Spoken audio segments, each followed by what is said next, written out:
Why talking shit about Declan Rice? My name's Nick Hawkins with the boys tonight, Friday Night Pint Live. Thank you very much for joining us. There are other subjects as well. Should we be selling Scamacca is another subject that we're going to be looking into. Thank you very much for joining us. Yeah. Boys, how you been? Yeah, not bad, mate. Not bad, apart from the FA Cup defeat during the week after a great win against Nottingham Forest. But personally, it's been all right week. Yeah, not bad, mate. Busy this week, but glad it's Friday. Get to see your lovely faces. Bloody stressful, my week. That's all I can say. Is that why we didn't get a preview for the game tomorrow? That's why you didn't get a preview for the game tomorrow, mate. I have not had no time to even scratch my own backside. I've been that busy. There's a thing called a phone. Yeah, thanks for telling us. That's what the WhatsApp group's for, Scott, as you always say. Yeah, no, that is it. But to be fair, mate, I totally forgot until this morning. Okay, let's get into it. Thank you so much for joining us in the chat. You would have seen during the week that Roy Keane and Gary Neville have taken turns into telling everyone why Declan Rice isn't worth the money that we're asking for him. He doesn't score enough goals, apparently. Doesn't make enough key passes, coming from Roy Keane. And Gary Neville agreed with him. Why are they saying this, boys? All of a sudden, why are they talking about how bad they think Declan Rice is? Is it because he doesn't play for one of the Sky Six darlings? Possibly, I don't know. Discussion. Look, do you know what? I'll be honest. I mean, I don't think Keane was too far wrong, to be honest. I don't think Declan Rice has been to the levels that we've seen him, especially last season, but he's been playing in a poor team, and sometimes that happens. You know, when good players are in bad form, when you're in a good team, other players will pick up your form and you'll go unnoticed. But when Declan Rice does drop, look, does he score enough goals? No, he doesn't. Does he get enough assists? Probably not. But he makes up for it in what else he does, in breaking up play, what he's there to do. You know, them things were had. I mean, Roy Keane goes on like he was a 20-goal a season striker. I think he, 600 odd games, he only scored like about 40 odd goals or something stupid like that. So he wasn't renowned for his goal scoring. I'm not saying Keane wasn't a great player, but Gary Neville, I was a bit surprised with because he's I remember seeing his overlap interview with Declan Rice, and he's always been he's always spoke very highly of Declan Rice. Look, they're ex-professional football players. Maybe they see things different to what we do. You know, as fans, maybe we if Declan Rice played for someone else and we watched him, maybe we probably won't think he's as good as as we think he is. But we see him week in, week out. We see him every minute that he plays for West Ham, and I think that the price tag, maybe they're trying to get that price tag down for United to step in and get him in the summer. Yeah, you're bang on, mate. That's all it's about, and they're trying to knock it down. They're sitting there saying that we've overhyped Declan Rice, we overhyped the price. The price is far too much. At the end of the day, the player's worth what the club want for him, and it's the selling club that set the price. So not them. But not only that, it's then the price. The price is what other clubs want for him. West Ham could sit there and say he ain't going no for 100 million. United coming at 100 million, City coming for 105 million. You've got a bidding war on your hands. All it is just to try and have a pop at a player that's like he ain't set the world alight this season. His performances for England was still a world class performance. It's just like you said. At the moment he's in a poor, not a poor team. He's in a team in very, very poor form. And it affects him. There's a lot more responsibility on his shoulders this year. A hell of a lot more than what he was last year. The thing is, he got that price tag that people are talking about through what they see of him last season. So they know he can reach them levels. He's not a goal scorer. We know that. How many times have we seen him shoot? And 9 times out of 10, he don't even hit the target. I mean, last week against Forest, he scored a great goal, but he'll probably have another 10, 15, 20 shots before he gets another one on target. But that's not what his game's about. His game is about breaking up play, getting the ball forward and giving it to the players that can create and score goals. I mean, when you think they're saying he doesn't make many decisive passes, but he very rarely loses the ball, does he?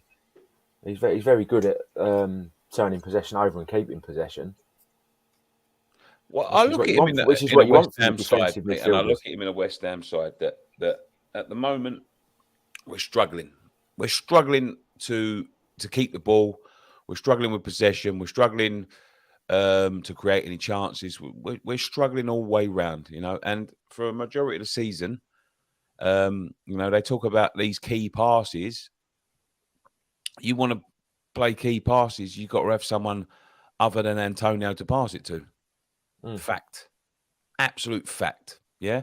Like put Roy Keane, go and put Casemiro in a team where Mikel Antonio is your sole striker and see how many key passes he makes. Yeah. And I'm not downplaying Casemiro. I'm not downplaying Anthony. I'm not downplaying any of these players that they want to talk about at Man United. I'm not downplaying anyone. They've played very well this season, Manchester United. Yeah. But Roy Keane did not play with someone like Mikel Antonio. Roy Keane had proper strikers. He had proper world-class midfielders. So did Gary Neville. Yeah. And this is all about, and this is really what pisses me off.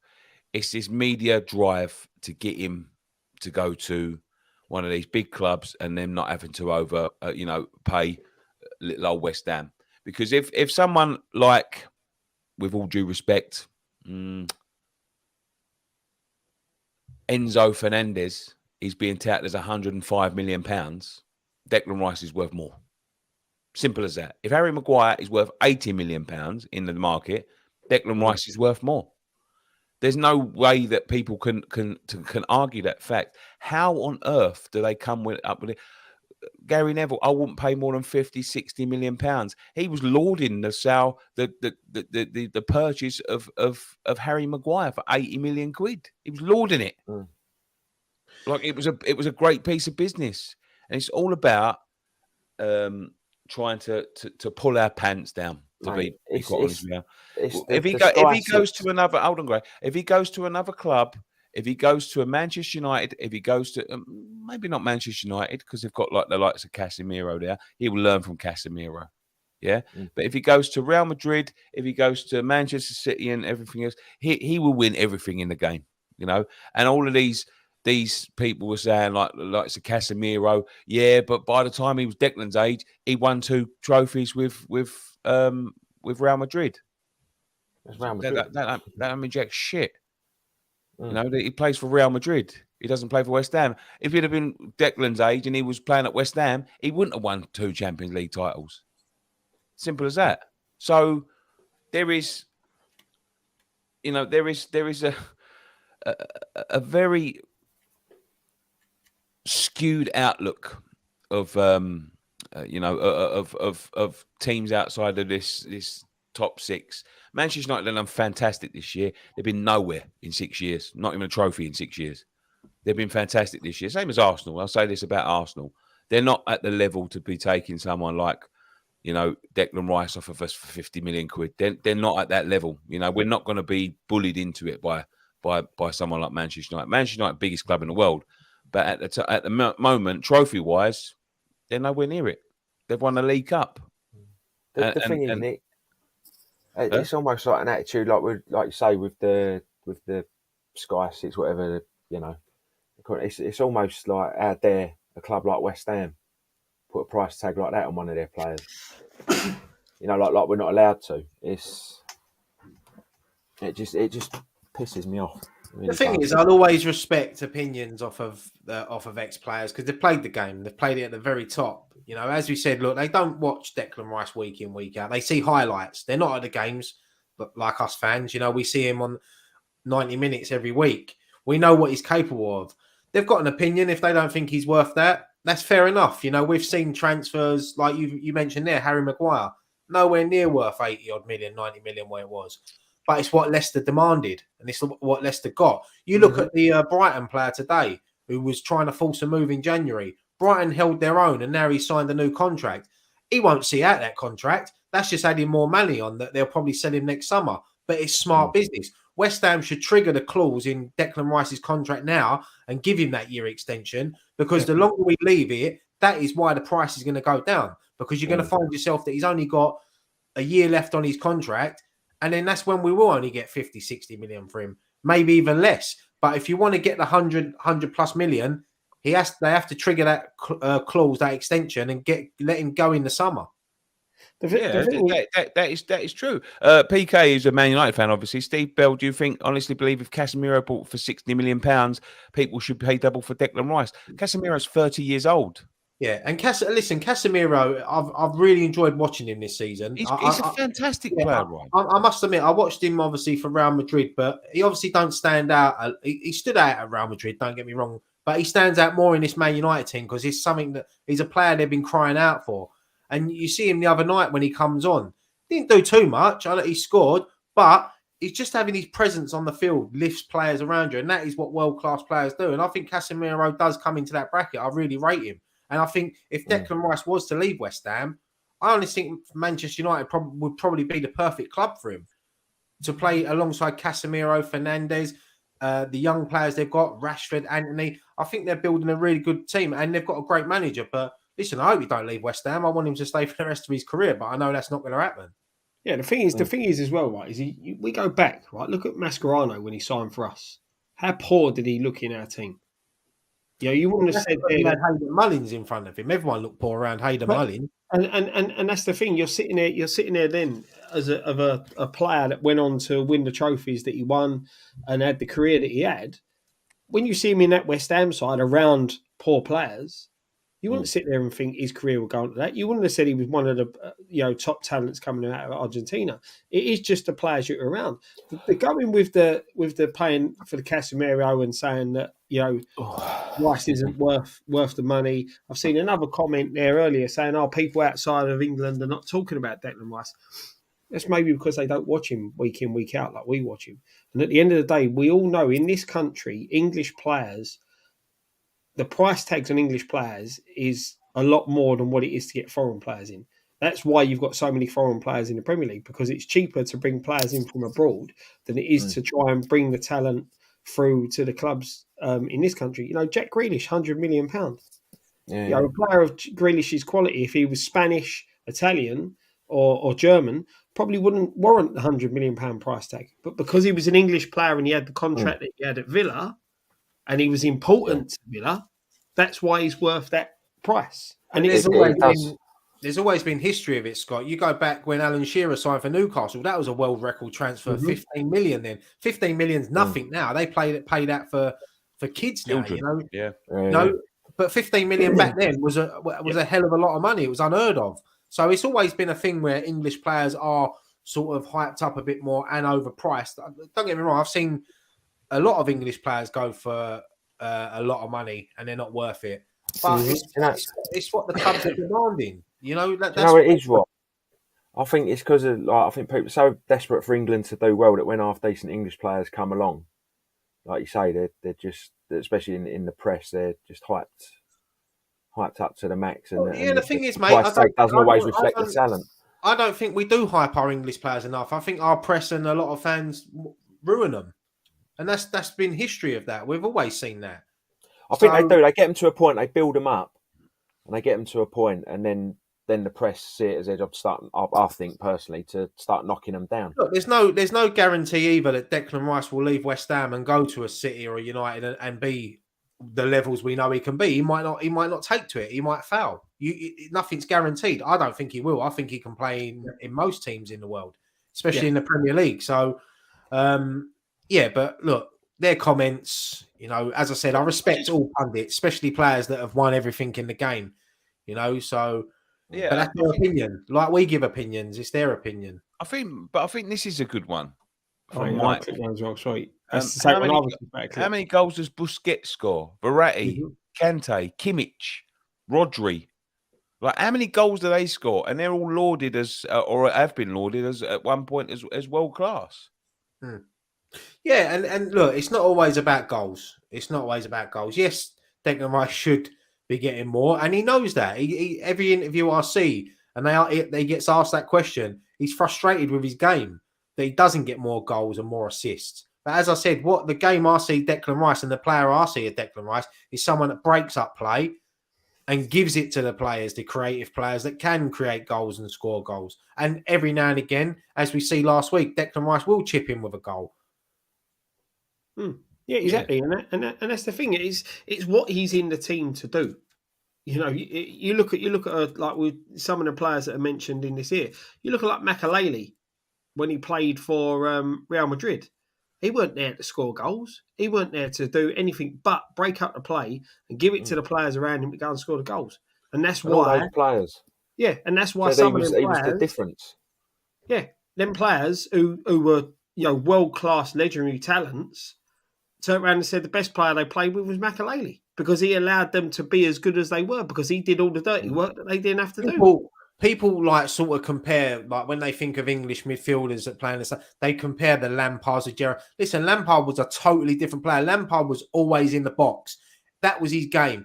Lampard weren't a player that used to break up play, and he used to always be on the edge of that box waiting for it to come out, and that's why he scored a lot of goals. Gerrard was a bit different because Gerrard did make the tackles, he did break up play, he did drive the team forward, and he did score goals. That's why Gerrard was a world-class player. You know, some of these players are born to be goal scorers. They don't always have to be a striker to be a goal scorer. You know, so that's not Declan's game. But look, we've seen Declan develop from a nervous centre-back to a top-class midfielder within the space of a few seasons. Give it another 2 seasons, he could be that goal-scoring midfielder. Mm-hmm. Yeah. He's still only. I think people forget like he's still only young. You know, he's still learning. He's still learning the game, like developing. You know, the players don't reach their peaks till they're 25, 26 years old. There was a message earlier on. A comment earlier on. I'm trying to start starring them, Scott, because you're going to be reading them out in a minute. So you better start starring them. I wish you'd tell me when we're starting, mate, and I'll star them for you next time. Here we go. Matt's one here. Rice is 23/24, almost on 50 caps for his country and only 200 games for his club. You know, and that sums it up. You know, he's that's how important he is to us. You know, because he's got, you know, he will be eventually an England captain. Yeah, look, he's got all the talent and thing to be an England captain. We know that. You know, you can just see it from him. But at the moment, like this, we do put a lot of pressure on our young players. Mm-hmm. You know, he's had 40 odd caps for England, right? And in them 40 caps, he's had the European Championship final, World Cup quarterfinals, played in 2 major tournaments now for England. You know, it's a lot for having your first 40 caps, where some people didn't even do that over a career. Playing for England, who got over 100 caps. You know, Lampard never played in the final. Ashley Cole never played in the final. Gerrard, Skull, they never played in finals for England. So it's even when you go back to Italia 90, that was only a semi-final. You know, so some of these, you know, he's done a lot in his career so far. And that's exactly it, mate. That's the thing, you know. And you look at them 2 tournaments he played in. I would say he was our most consistent player. In the European one, where we got all the way to the final, I think he was our best player. Well, even Mancini said once Southgate took Rice off in that final, it changed the game for Italy, and that's why they ended up winning it. Yeah, Rice would have stayed on, we'd have won that. Yeah, Hunter, and I think that, you know, right, a Declan Rice that's blowing out of his backside would have still been in the position to break up the play, to push the team, you know, to drive the team on. You know, Henderson didn't have a good tournament, and bringing him on just suited into the Italians' hand. Yeah, you know, it is one of those. But we'll never know. Hindsight is a wonderful thing.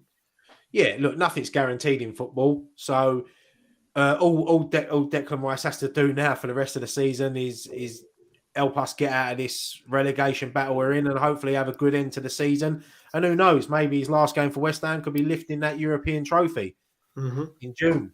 Let's really hope so, mate. Let's really hope so. You know, it's one of them that, you know, we couldn't do it for Nobes last season, so it'd be good to do it this season. Yeah. Scott, take some comments. I was just starring some, mate.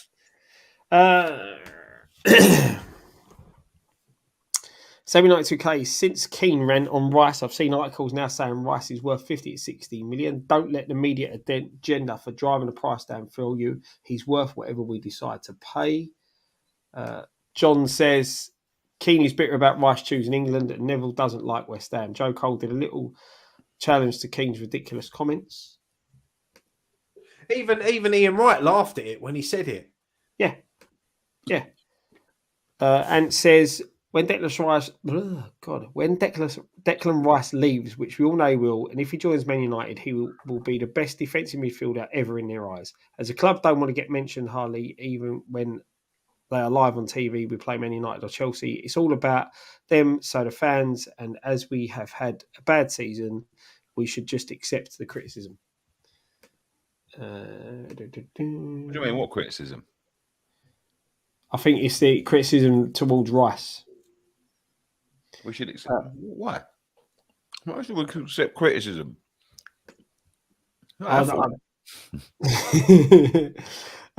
Jonathan says Gary Neville didn't want Ten Hag. He wanted Poch because of his friendship and back Solskjaer till the end. He goes to Qatar, so he's not credible, in my opinion. And do you know what? I remember when Man United lost 4-0 to Brentford and Gary Neville was calling it for Ten Hag. You know, he was like saying, is he the right man for the job? You know, and this is what I'm saying. Now he's the best thing ever because he's won a trophy and they're doing well. And, you know, look, they're not out to shout to win the Premier League title either.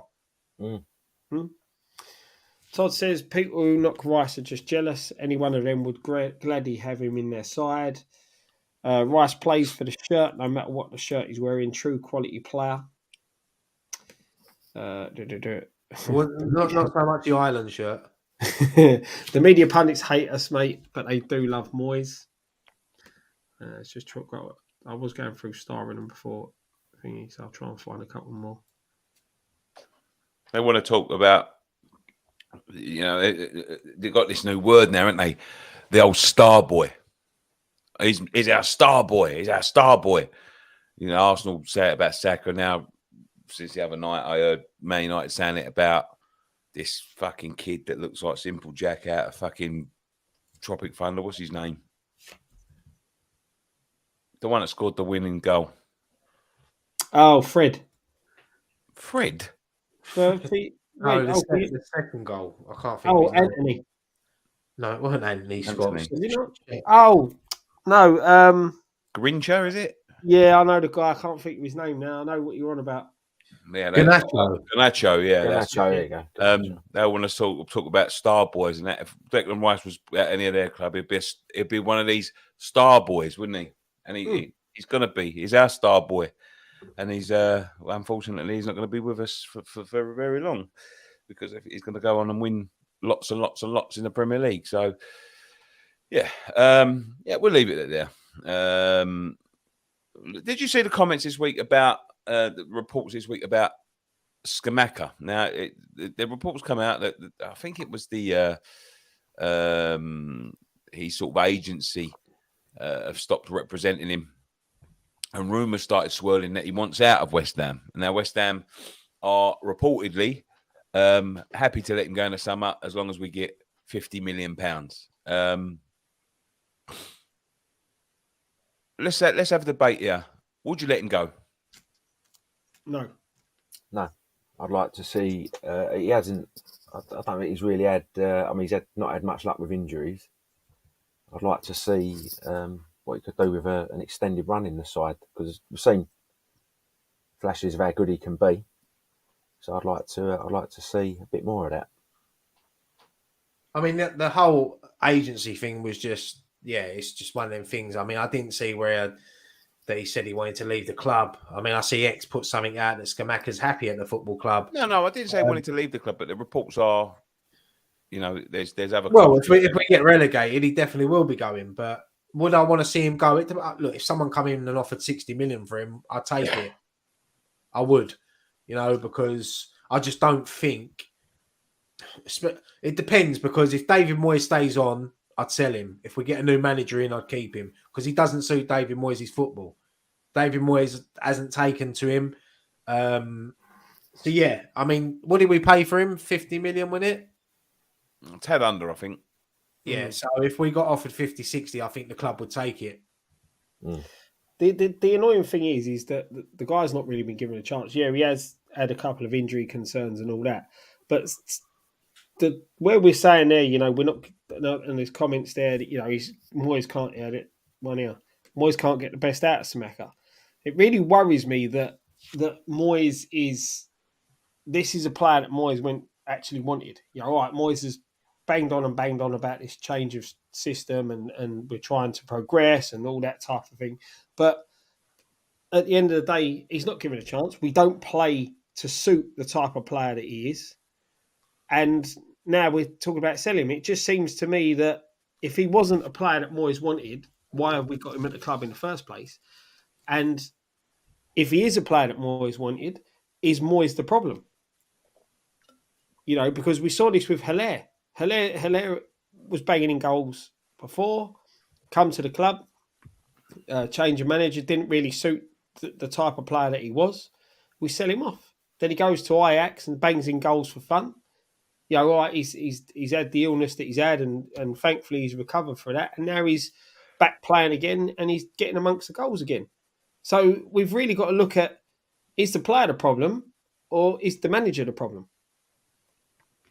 Well, I would certainly say this, that Haller is a different kettle of fish in terms of he was already here when Moyes got here. It's not someone that he chose. It's not someone that he scouted. It's not someone that he used. He cost us a very similar amount of money to Scamacca. I would say he's the problem with that type of striker. But I think the problem is between now and then is that Scamacca didn't work in his system, but the system was working, if that makes sense. So, why change the system to suit Haller when the system was working? We was winning games. We was doing well. We got ourselves out of trouble. Then we got ourselves into Europe. Why keep him? The system was working. Why change the whole system, which could collapse around him just to suit him? And I was well in for that. Now, with Scamacca, the system isn't working. The system that he's playing isn't working. We're not scoring enough goals. We're not getting him involved enough. The board would not take a loss on him.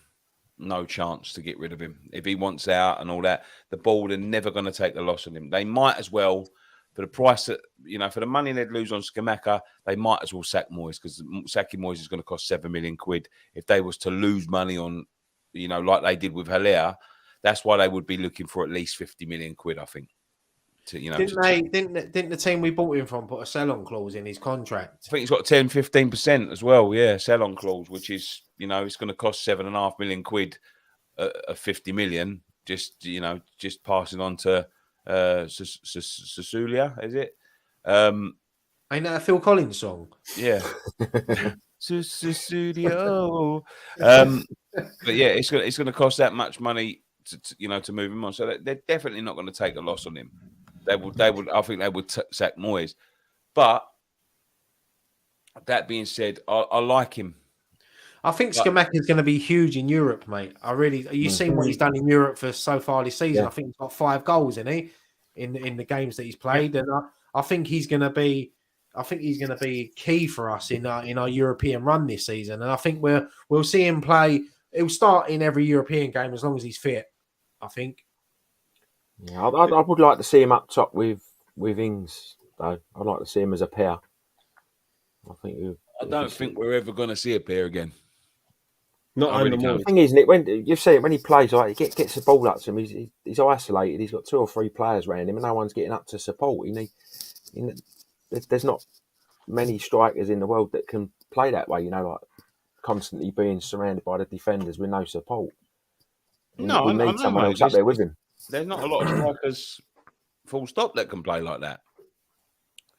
There's not. There isn't. It's a tough position, but that's the way managers play now. I don't know a team that plays 2 up top. I can't think of one off the top of my head that plays 2 strikers. Villa last season played 2 strikers. That was the only team I knew. That's not modern football, and players like Scamacca, they have to adapt to play this way. But the team has to adapt to play around them. Yeah, I'm with you. What you're saying there, mate. In a way, the player does have to slightly adjust to the team he's going to. But if you've been signed off the back of scoring goals and having players play up and close to you, playing a higher line, pressing higher up the pitch, That's the managers and the scouts have seen you playing that way for the team you've been at. So surely then the thinking would be that you're going to play that way at the new club you're coming to. When we have pushed higher up the pitch and played around Scamacca and got close to Scamacca, like we have in the European games, he gets the goals. It's just... So I'm saying, don't leave him isolated. No, that's it. We do that. We leave him isolated because we sit so deep. The gap between the defence and attack is massive. The players that are meant to be supporting him in attack are way too deep.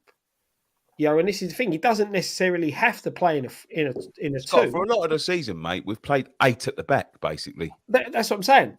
But what I'm getting at is that we don't necessarily have to play 2 up top. We can play him up top, so long as the players to the left and to the right of him are, if we're playing a sort of counter-attacking game, they've got to be rapid. They've got to be quick. They've got to be the Antonio of old, bombing down the wing to support. And we can't have a left footer on the right and a right footer on the left. We've got to have natural wide wingers. Yeah, and look, for me, Antonio, he proved it the other day. He's not a natural striker now. We've known that for ages. He needs to get back out on the wing. You see it against United the other night, mate. Mm. He cost us that game. If he'd have squared that ball, we'd have been in the quarterfinals of the FA Cup. Yeah. So for me, he needs to go back out on the wings because that's where I think he's good at. I think he's good at knocking it past people and just bullying them off the ball. But he's not even doing that anymore. I mean, I'm not. Look, what is Antonio offering at the moment? Mm-hmm. We need to change things up. Danny Ings plays the other night. He finishes both them chances. Yeah.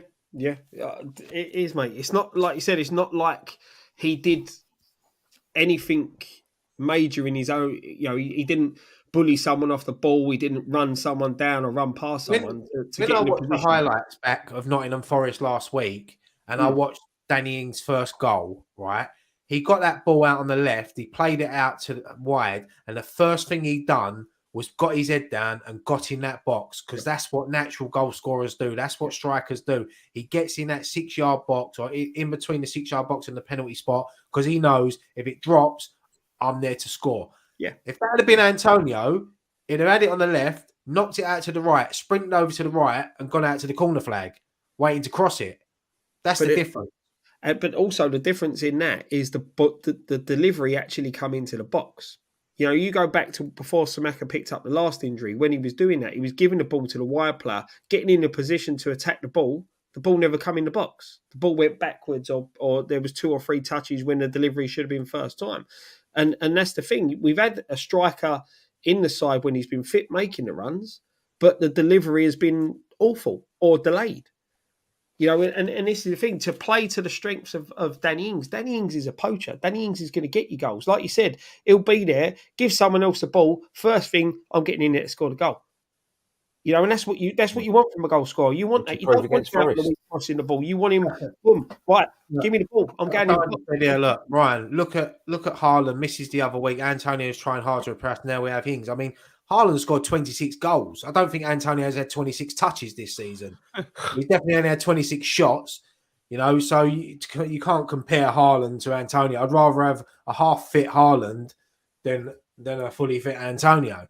I'd rather have a one-legged Haaland. I like Antonio. I don't like criticising Antonio, but players come to the end of their time and they've had he's had a good run at West Ham. He's our record Premier League goal scorer. And that says a lot. That he's our record Premier League goal scorer, the amount of bad luck we've had with strikers. But we've known it for ages that Antonio, when he's got time to think, that's when he usually gets it wrong. When it's instinctive. He scores goals. You look at last season. Go and look at all his goals he scored last season. Most of them were instinct when it just dropped to him and he turned and he hits it. I like Antonio, but we've got to find a way of getting Danny Ings and Scamacca into that team. Yeah, I agree, mate. I agree. Whoever's up top, just get around them. Support. I honestly think that them 2 up top together with the right team behind them will get us out of relegation and will win us that Europa Conference League. I mean, look, the Conference League for me now is it's a dream. If we win that, if we somehow finish the season on a high, move up the table, stay up, and win that Conference League. I don't think anyone's going to give a shit where we finish in the Premier League. They're going to remember that trophy at the end of the season. So, I mean, the thing is, there's still some good teams left in that. It'd be tough. Still a tough run. Yeah, there are some good teams in there. There's some good European teams in there, but we're one of them. And we're good enough to win this tournament. We just got to make sure that every game 2 legs, we just get through them. We play. Who we playing on Thursday? Larnaca. So we get through them. You're in the quarterfinal. You avoid one of the bigger teams again. You got another semi-final to look forward to. Hopefully we can go one step further this year and get to the final.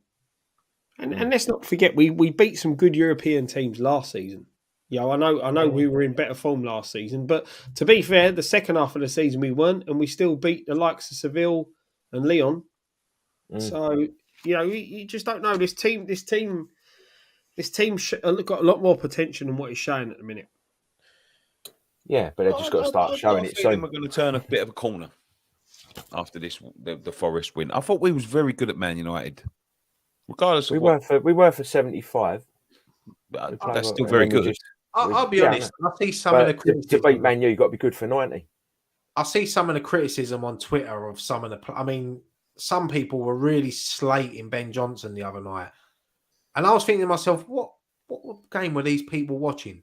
Because I thought Ben Johnson had a really good game up until he had Garnacho in his pocket for the first 70 odd minutes. He one lack of concentration, and that's what happens when you play against good teams and good players. They will punish you. But I thought Ben Johnson done well in the first half and the second half. The thing is as well, right? If you look at their goals, they're defensive errors. I thought Areola. I thought for the second goal, I thought Areola could have done better. He looked like he was going to dive, and then he sort of got caught in 2 minds. Mate, he definitely could have done better for the first one. He was in no man's land. Yeah. But the thing is, I spoke about Areola. And sometimes I think this is what this is this bias that they have. People have been banging on the door of Areola.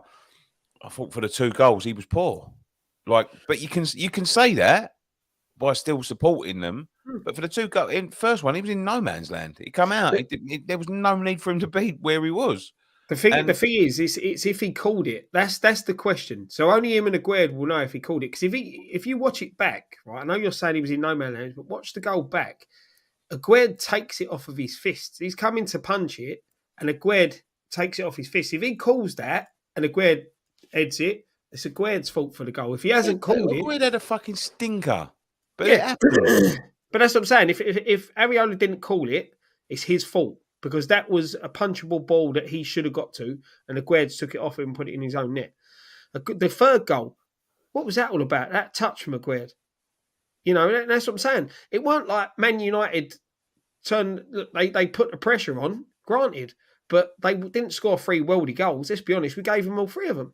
The thing is, as well, I see people slagging off Paqueta, saying he was awful, and I think to myself, he was one of our best players. You go back and watch that game again, especially in the first half, the little round the corners, the 1-2s that we were playing, breaking through Man United's midfield. Look at that ball that Ben Rama put through for Antonio. It's moments like that why we're not in the quarterfinal, because better teams would have punished United. Mm-hmm. We're not one of them better teams, and that's what Man United at the moment. They didn't play great the other night, but they still end up winning 3-1. Did it should have been a 3-1 game? No. But Man United don't care. They're through. They're in the quarterfinals. Probably going to reach another final, maybe win another trophy.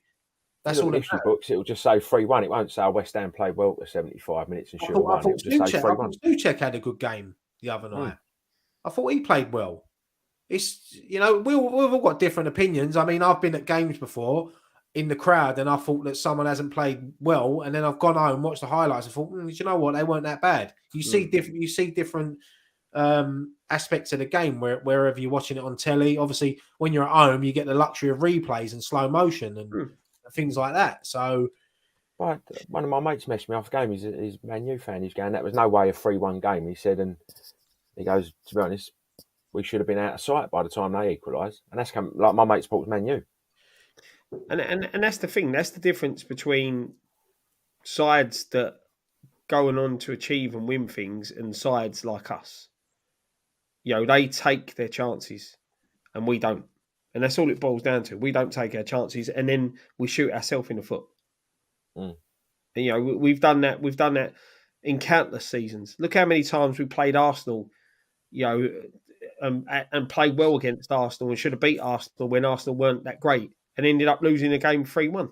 Yeah, unfortunately, we're just that sort of team and club that you think you're going forwards and you find yourself going backwards. But look, we I think we're good enough to stay out this season. I think Forest last week we didn't panic, even when it was 0-0 for so long. We didn't panic. I always thought that goal was coming. I didn't think it was going to be 4-0. It was 0-0 at half time. I couldn't see us scoring 4 goals in the second half. But that's what happens. When you find your rhythm in a game and think that Forest were defending for their lives and trying to just nick a point, it happens in football, and unfortunately, the other night we couldn't find that second goal, because if we go 2-0 up, it's game over. We're looking forward to the quarterfinal draw after. I mean, the thing is, I know saying like Aguerd had a mid, but everyone has a bad game now and again. You think how good he has been for us this season. Like when he's not been injured, it happens. Like Ryan says, that's football. It happens. Sometimes you have a stinker. Nothing to do about it. You've got to roll your sleeves up and get on with the next one. Mm-hmm. Yeah, that's it. That's it, mate. And that's the thing. It is that. And said we've got big games coming up now. Need to get Saturday out of the way. Conference League after that. It's a huge. We've got Nottingham Forest tomorrow, Brighton tomorrow. A team that we've never beaten in the Premier League. 11 games, 6 draws, 5 defeats. It's a team that we struggle against. After a great win at Nottingham Forest against Nottingham Forest, the last team we'd want to play is Brighton, a team that we can't beat. Yeah, but especially away, we have to get a win against them sometime. And who knows? It could come tomorrow. If we get a point there tomorrow, I don't buy all this when people say points are not good enough. Points are good enough at teams at difficult places. Newcastle's difficult. Okay, Chelsea, we should have gone for it a bit more, but it's still a good point. You stop the rot. Last 5 games we've got the same. Brighton sitting 7th, 8th in the league, something like that. Their last 5, they've won 2, drawn 2, lost 1, same as us. So we're on same sort of form as last time out in the Premier League. They lost 1-0 at home to Fulham. Yeah. So they are beatable. And the way that from what I see the other night against Man United and from what I see against Forest, I think we go there with a bit more confidence than I would have been 2-3 weeks ago. Yeah.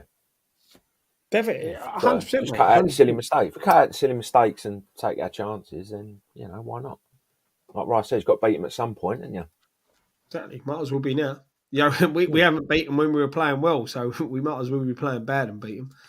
Mate, I'll take a scrappy 1-0 win off someone's arse as long as we get that elusive win against them and break that duck. When you're in this situation in the Premier League and you're sort of, we're not running out of games yet, but it's March.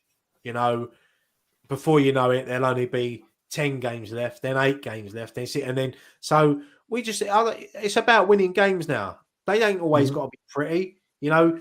Last week we all enjoyed it because we haven't seen it for a long time. West Ham scoring 4 goals, coming out of that London stadium, talking about a 4-0 win. We haven't had that for a long time. But last week, I would have taken a 1-0 last minute winner because that's all that matters now, is getting them points to the table. But did you see after 70 or what was it, 65 minutes and it was still 0-0, no one could have seen a 4-0 coming? No, that's it. And them things happen. But you look at our games we've got coming up, taking out the Conference League. We've got Brighton, which is probably our toughest fixture due to our sort of hoodoo against them. Then we're at home to Villa, at home to Southampton, and at home to Newcastle. The thing is, Scott, right? If we win tomorrow, we move up to 26 points. If Chelsea lose, we're 5 points behind Chelsea or a 10th. Exactly. So that's how quick it can turn around, because if you then go on and win your next 2 games, and results go your way, you can find yourself 10th. Mm-hmm. Now, when I said 3 weeks ago that we should be pushing to finish between 12th or top 10, people laughed at me. But if we win tomorrow, we're 5 points off of that. Exactly, mate. Exactly. So that's our thing. It can change. But then again, 2-3 defeats in a row, and you're back in the bottom three. Yeah. It's so tight down there. So tight down there. And you just need to get them couple of wins, get that run of form going. You know, get a win, get a win tomorrow, get the Conference League game out of the way. Sorry, we've got Villa at home. You know, being at home, we've got to make the home form. We've got to, now build on the victory at home against Forest and make home a place now where teams, especially teams that we're fighting down at bottom, don't want to come. I mean, Villa... Everton fans were buzzing 2 weeks ago. Sean Dyche, they lost at home to Villa last week, and they got absolutely smashed against Arsenal the other night. Now they're thinking, whoa, has Sean Dyche had his moment? Has he got his 2 wins? Or he's struggling again? Because they look like they couldn't string a fucking sentence together, let alone 2 passes the other night. So we was lucky in that aspect that Wolves got beat the other night and Everton as well. So Leeds play Chelsea tomorrow, which is, I know, like I was saying about if Chelsea lose, but when they got Leeds and Leeds are around us, I'll take a Chelsea win tomorrow because a draw would be all right if we win. But we just got to concentrate on ourselves. You know, it's easy talking about other football clubs and what they're doing and what they ain't doing. We just have to concentrate on us. As long as we pick up the wins, we'll be all right. It's in our hands. Yeah, exactly, mate. And that's what you want. Going into any situation where you're fighting relegation, you want it in your own hands. You don't want to be relying on other people. You know, we win our games, the job gets done. You know, we stay up and you know, we can look forward to the Conference League and the distraction that is as well. I think. Listen, I think we should be. I wouldn't say putting on all our eggs in the Conference League basket, but I would say with Larnaca, approach it the right way, which I think he will. I think he'll approach it the right way. I don't think he's going to chuck anything in. You know, it showed in the FA Cup the other night that he's not going to chuck anything down the toilet. You know, just to keep the Premier League survival. I think he believes we're good enough to survive the Premier League. With someone like Danny Ings scoring goals like that, you know, that's exactly what we've needed. We've needed someone that can score goals like that. Social media, mate, it proved it the other day why it can be toxic because someone leaked a rumour in the morning that Moyes was going to play a very understrength team against United, and for the rest of the day, everyone was on there slagging off Moyes. Look, you know, and then you look at the starting lineup, and it was a very, very strong lineup, and then everyone was going, "Oh, Moyes is a." That's why, like, this is the thing with social media. Sometimes don't believe everything you read online. Until that team news comes out, I don't listen to anything. And the thing that makes you laugh though with some of it is some of the people that sit there and criticise him for making so many, you know, with the rumour making so many changes and all that, and he didn't go full strength, but then say, you know, touch wood, it don't happen, but we get an injury to a key player, they then go, "Oh, he should have made changes." Do you know what I mean? You can't win. You know, I think he made the right decision in going strong against United. Yeah, of course.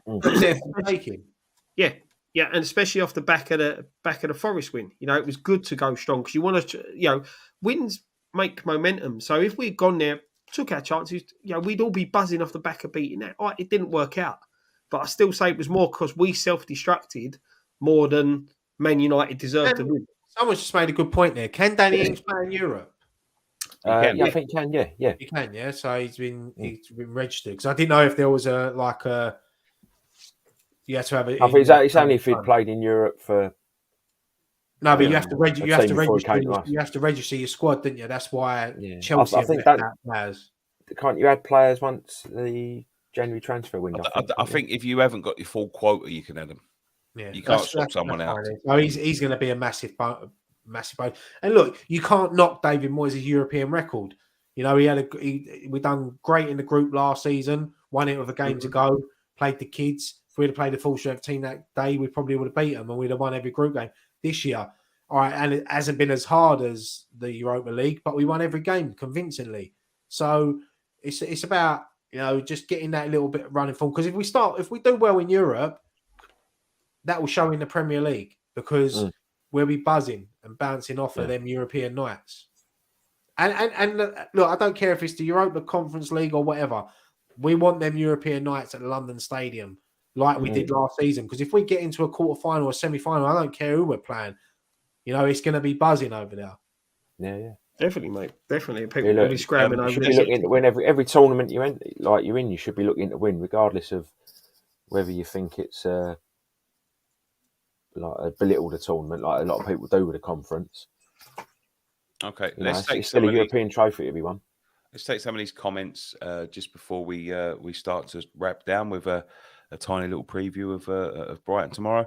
I mean, the subject started on Scamacca. Should he leave? Scamacca deserves another season if we stay in the Premier League, but he really needs to show more passion. He missed some goals in that Antonio would also miss goals that Ings wouldn't, in my opinion. He's better under a manager who plays good football, says El Chico. We don't play to his strengths. Playing counter-attack football does him no favours.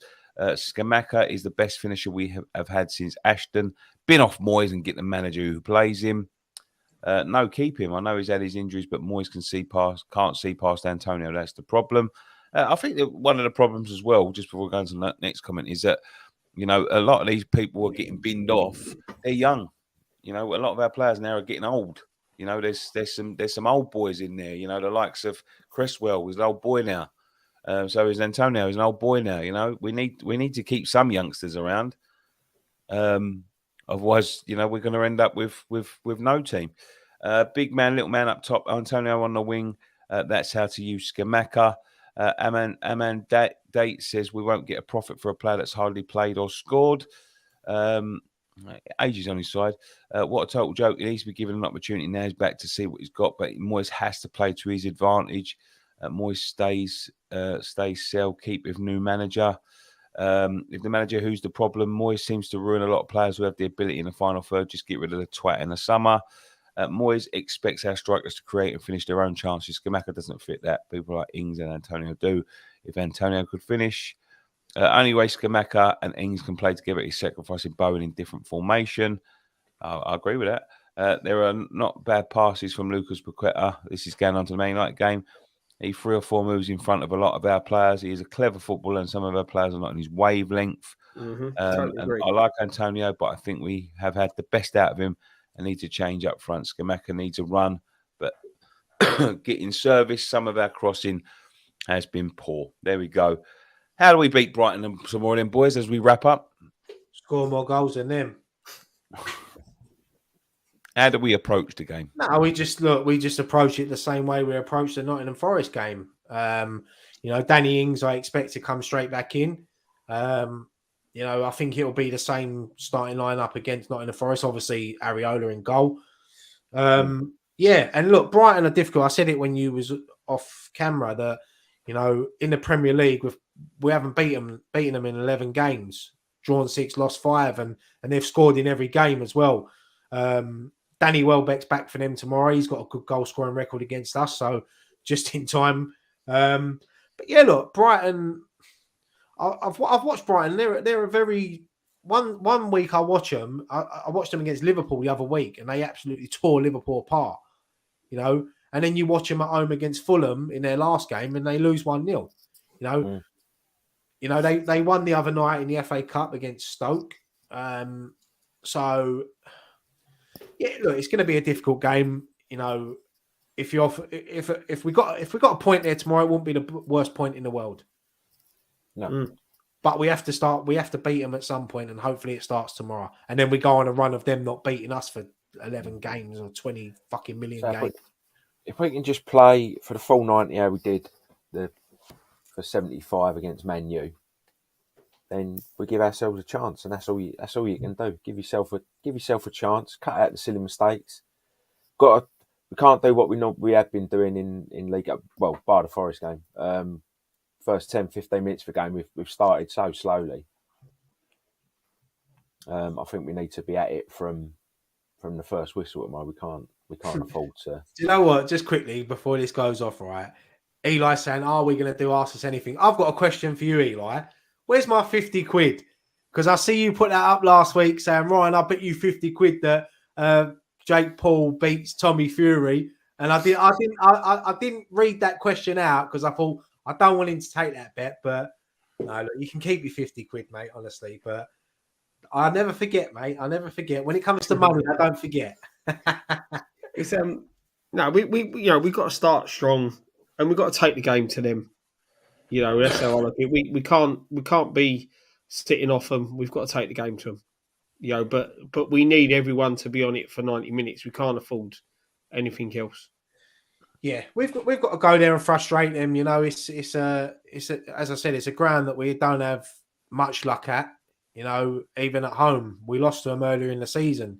They're a difficult team and they're doing well. They've changed manager. Everyone thought they was going to go down slip down the league when Potter left them, but I think they look better under their new manager. And look at Potter; he's struggling. So it's it's gonna hopefully we can just get a result there tomorrow. I don't care how it comes or what. As I said earlier, I'll take a last minute fucking own goal. Don't give a shit as long as I'm on that train home from Brighton, looking at that league table, and we're sitting on 26 points. Yeah, absolutely. Steve WHU Bell says we need to start quick tomorrow. Hopefully, we can get the monkey off our backs and beat them. We do need to get that little hoodoo done and dusted tomorrow. I think it's a perfect time to do it as well. But we've got to, I think Moyes sometimes is as much. So even when we was in good form, Moyes approached these games like he was approaching Man City. I think they're in his head as well as ours. I think approach it the same way you did the Forest game, and at the end of the day, you're away from home against a team that are flying high that you never beat. If you get beat, you get beat. But you need to give yourself a chance. There's no. It's like I'd rather go out fighting than have a slow and painful death. And I think that's sometimes like what we get under Moyes when he approaches these games. He gives us, a slow and painful death. He doesn't give us any opportunities to attack the team. And we all know you don't win. If you don't attack, you don't win. You don't score goals, you don't win games. And that's, but on the other hand, if you don't concede them, you don't lose them. So, it's, yeah. The thing, what you're saying there is bang on, Nick. You look at the way we approached the Spurs game, it was setting up to foul. And we approached the Man U game differently, went at them a bit. Right, we didn't have the best of starts, but we went at them and we didn't take our chances. I think we may see Cornet and Zuma in the squad soon as well. And I think Cornet could be the key. Well, I think Cornet played for the under-21s tonight. Yeah. So I don't think he'll be in the he won't be in there tomorrow, but he's definitely going to be in there the next week or two. I think he could be the key. A half as well. Do you know what? Yeah, as I said, do you know what? I'm gonna predict 2-1 West Ham tomorrow. Danny Ings with a late winner. Gray? I'm gonna go 1-0 to us. Gray?